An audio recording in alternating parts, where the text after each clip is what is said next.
We dismiss history at our peril. Liberty Nation Radio with Mark Angelides. Welcome back to Liberty Nation Radio. It seems that President Biden is suffering the figurative death by 1,000 cuts as his popularity begins to wane, and with the Fourth Estate turning on him since the fall of Kabul, Joe just can't catch a break. So what are the details of this epic fall from grace, and what ramifications does it portend for his political agenda? We're joined by author and podcaster Jeff Charles to delve into the topic and see if we can't find some nuggets of truth in the debris field of Joe Biden's presidency. Welcome, Jeff. Yeah, thanks for having me on. So, Jeff, let's start simple. What are the latest numbers showing? Yeah, so I mean, there are a few different polls that have come out recently, but they all indicate that Biden's approval has plummeted. The most recent that I've seen from NBC News has him at about 49% approval. And he's, for the first time in his presidency, he's underwater. And a lot of it has to do with Afghanistan. Okay, yes. So there was obviously the NBC one, I think, had him the 48% disapproval. There was also a Hill poll that had him on 49. I think that's the one you're referring to. But there's quite a few that have shown him actually in sub-popularity figures, which, considering his record to date so far over the first 7-8 months, is quite surprising. Now, does Biden have a way to claw back his popularity? And probably more importantly, how much cooperation with the media would this involve? Well, what's amazing about this is that all of this is happening and he hasn't even been in office for a year yet. So that's kind of a two-edged sword. One, it shows how incompetent his administration is, but it also shows that he still has a lot of time to regain that popularity. And with the help of the activist media, that can happen. However, I'm not confident that it will. Again, the Biden administration has shown a remarkable level of ineptitude when it comes to handling issues like the Afghanistan withdrawal, the migrant crisis, inflation. I mean, they don't have enough victories to outweigh the bad yet. I mean, Biden has accomplished some things, but in general, his presiding over these issues has been abysmal. If this trend continues, and assuming that he actually makes it through his first term without stepping down, it's not going to look good for the Democrats in 2024, specifically for Vice President Kamala Harris, who I do think is going to be the person that they put up, whether she's president by that time or not. We will certainly be coming to the 2022 and 2024s later on in this segment, Jeff. But why has the media just abandoned Joe Biden over Afghanistan? It seems they were willing to back him through the ever-growing migrant crisis, the economy in tatters, because, of course, as I read recently, people going back to jobs that they had before the government-sanctioned lockdowns is not creating new jobs. But the media seem so willing to abandon him over Afghanistan. Why is that, do you think? Yeah, well, I'm not confident that they've abandoned him yet, Mark. I mean, I think when it comes to Afghanistan, because I've been thinking about this a lot, because you're right, they have defended him throughout the migrant crisis and inflation. Although with the migrant crisis, he did get some criticism for not being transparent. But in general, they haven't been reporting on that issue as harshly as they would if it were Trump in office.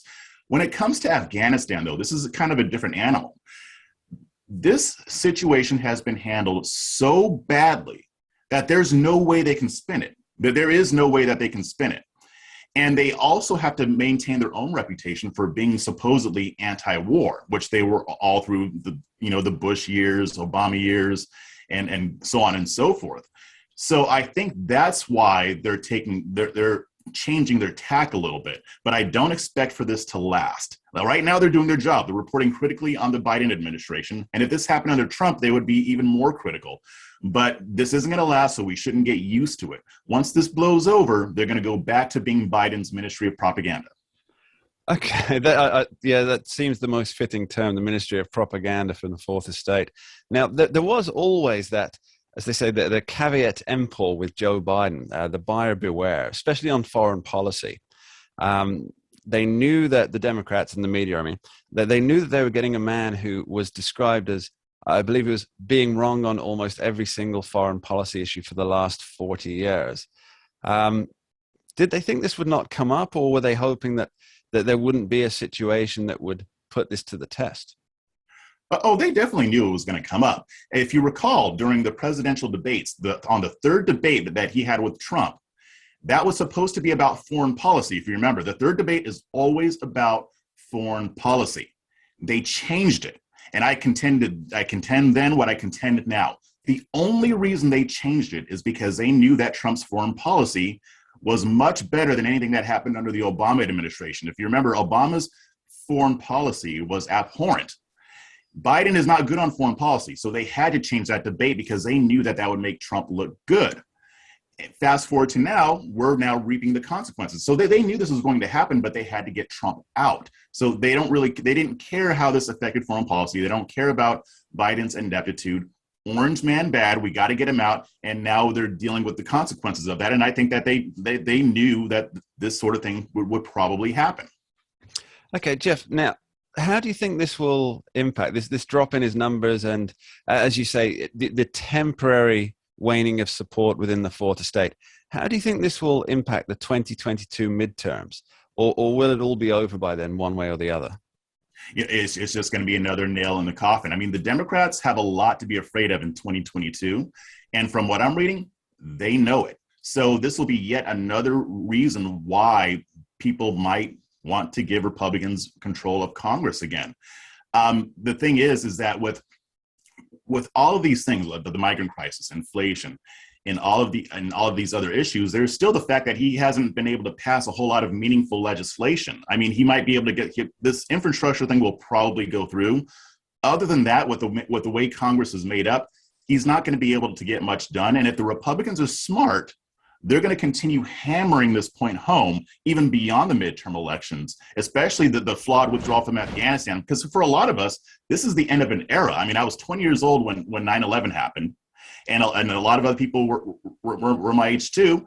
And so ending this war is almost like closing that chapter. The way he closed the chapter, it was ugly. And people aren't going to forget that anytime soon, especially if the Republicans are able to continue to hammer this on this point. Jeff Charles, thank you ever so much for being here. I really appreciate it. Yeah, thanks for having me on. Don't touch that dial. Coming up later on Liberty Nation Radio, right here on the Radio America Network, we'll be speaking one of America's most widely syndicated columnists, Cal Thomas, on the fine mess that Joe Biden finds himself in, and why he's dancing to the Taliban tune. But before that, after this short break, we'll be talking liberty with Mr. Scott D. Cosenza, Esquire, to examine the cases that are impacting your rights and your freedoms today, and whether in this week's battle, liberty has been won or lost.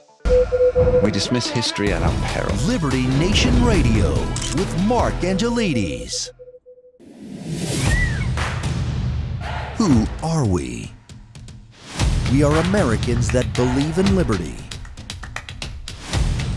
We are a project of the nonprofit One Generation Away. We are patriots who apply the founding principles to the issues of today. And they keep moving the goalposts on us. We are educators and commentators who love America and the Constitution.